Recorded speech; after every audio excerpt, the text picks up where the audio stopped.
right, welcome back again. Let's talk a little Chiefs draft. And I'd like to start by breaking down this first round trade with the 49ers. It was confusing, but essentially the Chiefs started with 6 picks in the draft and it turned them into 9. So the first round trade, Chiefs got the second round, number 37, a 4th round, a 6th round, and the 49ers got the first round, which they used to draft Joshua Garnett, the Stanford lineman. And so the 49ers also got a 7th round. So essentially what that did was give the Chiefs some extra movement. They have a 4th rounder, they have a 6th rounder, but they didn't necessarily need that 1st rounder to pick up anybody. They have a lot of depth, and they haven't traded a 1st round pick since 2004 because the rosters haven't been as deep since.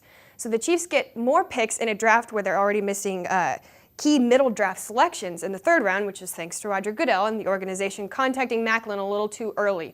Now, GM John Dorsey loves middle round draft picks, so that pick hit hard. And notable thirds include Justin Houston, Jamal Charles, Travis Kelce. What it did was it gave the Chiefs a little leniency later in the draft if they needed to trade up. And I also got reports that they were trying to pick up Paxton Lynch for those of you that were upset. Anywho, they moved on, and in the 2nd round, picked up Chris Jones, which I really liked. I gave that draft grade an A.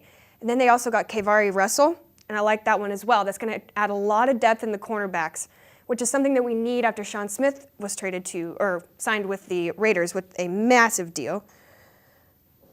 Oh yeah. The 3rd round saw Parker Ahinger and then cornerback Eric Murray. But in the 2nd round, the Chiefs traded down as well. Dorsey felt confident that they'd be able to get their next man and also pick up a couple more draft picks at the end. And they would have the ammunition to move up should another team try to take that person. They netted another 4th round, and Tampa Bay drafted the Florida State kicker, Roberto Aguayo. Emphasis on the special teams this year. I already told you I like Chris Jones. I loved the Kavari Russell one. Cincinnati lineman Parker Ahinger is going to provide a lot of depth for a line that consistently doesn't have the same 5 guys starting every game. 4th round overall is Eric Murray, cornerback from Minnesota. He's a little emotional, but he can stay with the receiver downfield, which is something the Chiefs need. Again in the 4th round, wide receiver Demarcus Robinson, which will be a good pickup. He's also, though, a little bit emotional, but I did see this really cool one-handed catch that I'm pretty excited about. The next one is a little controversial for me. The Chiefs got quarterback Kevin Hogan. It was a surprise of the draft, and I'm not entirely sure if I like it yet, but because he's a little bit quick to bail out of the pocket if it collapses, which is something that has happened quite a bit in Chiefs' recent history. But he'll replace Chase Daniel, who we lost to Philadelphia with Doug Peterson. So the one that I like the most, though, is the Tyreek Hill, the wide receiver. He's going to be used mostly in a return man thing. I don't like the domestic violence charges, but I've watched this kid ever since he was at Garden City Community College, and he is probably one of the fastest return men I've ever seen. Runs Olympic speeds and competed at the track and field team with Oklahoma State.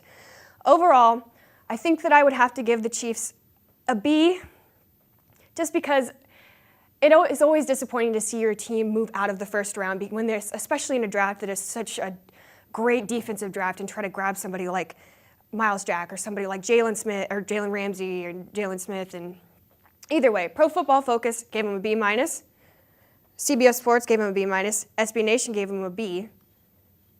And Fox Sports, I do believe, actually gave them a C.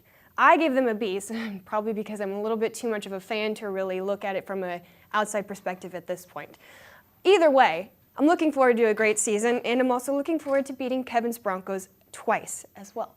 Coming up, we've got golf and rowing, so don't go anywhere.